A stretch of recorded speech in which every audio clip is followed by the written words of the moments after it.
Character design. When making a character, you have to think about their design in general and other aspects. Being that in my last video I didn't really get to go in depth about character design as a whole, I felt like it would be helpful to make a separate video relating to this, so let's make a character now, shall we? In this video, I'm specifically going over 5 different topics: the idea, the silhouette, the shape language, the color theory, and drawing without looking at the character. All of these serve their own points, so I'll be going more in depth on what I see as important and why I believe these are important, basically. At first, you might not exactly know what you're trying to make. I know I oftentimes don't have a full idea of what I'm going for when starting a design, but it is good to think about what direction you want to follow. Is there a specific character trope you really like?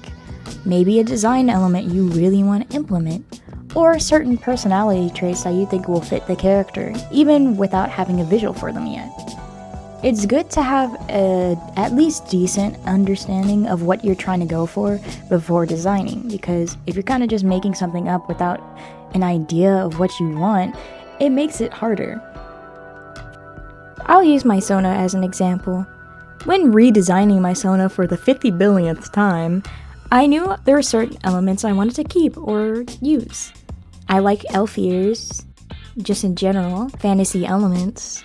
I like having tails in designs because when animating, they're a lot of fun to animate, and hearts. Those were the main things I wanted to include. I decided to also incorporate elements from old designs of my Sona into my new one to kind of be a nod back to past me and how I am now. Since I had a decent idea of what I wanted, it was easier to redesign my Sona. Same applies for OCs or just character design in general. If you have a basic idea of what you want to go for, like specific elements or traits, or heck, even themes, it makes it a lot easier to come up with a design that's more in lines with what you're interested in and or what is required of you.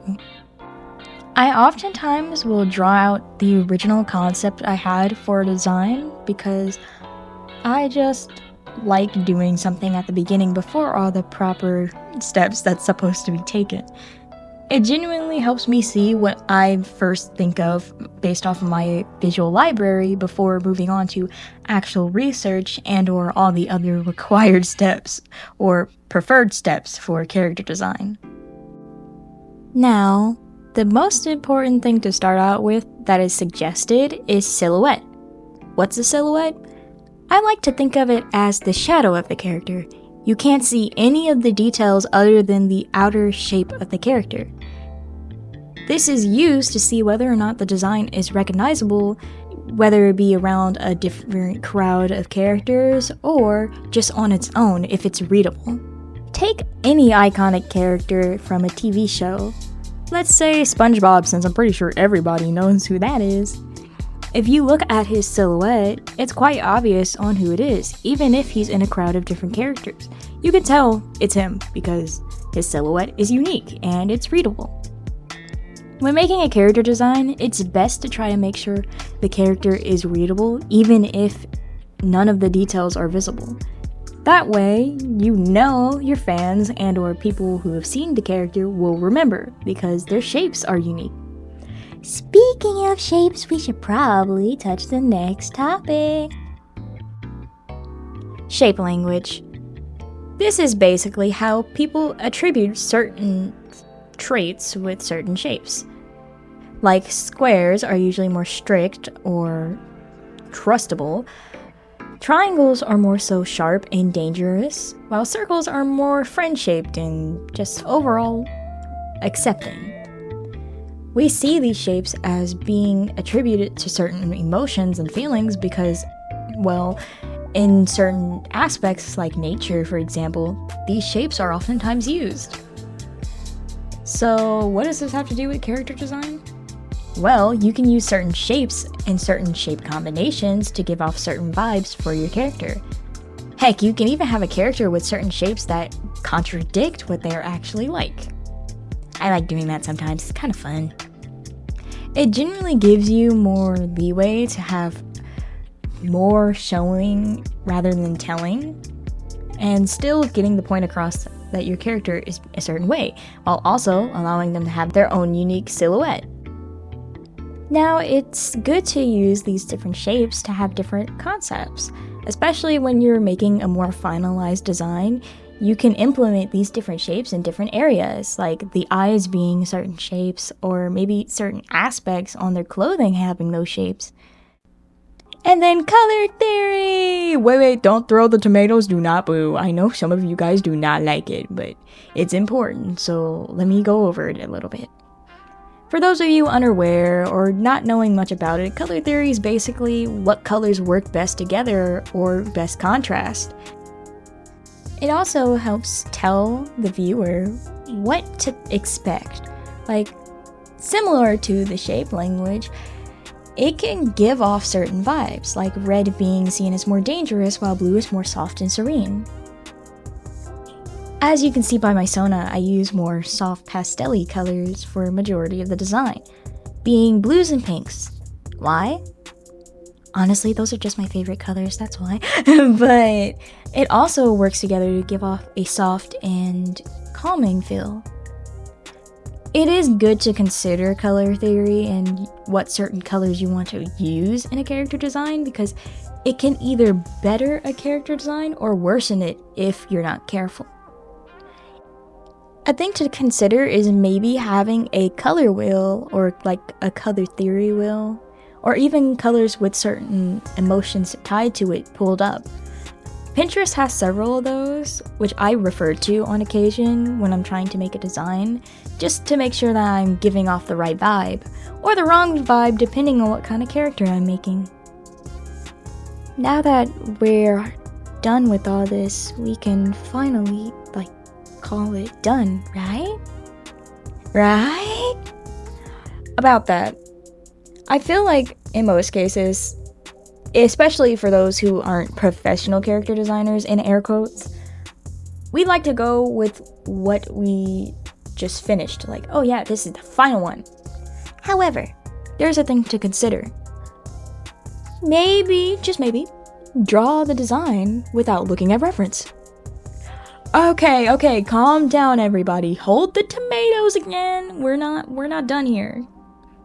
The reason why I say draw the character without having a reference pulled up is because there might be details that aren't necessary. There might be things you'll constantly forget. And if you keep forgetting these details, just get rid of it. It's kind of like a kill your darlings thing, but instead you're killing off favorite details. And when I say kill your darlings, it means get rid of something you're attached to that isn't really necessary.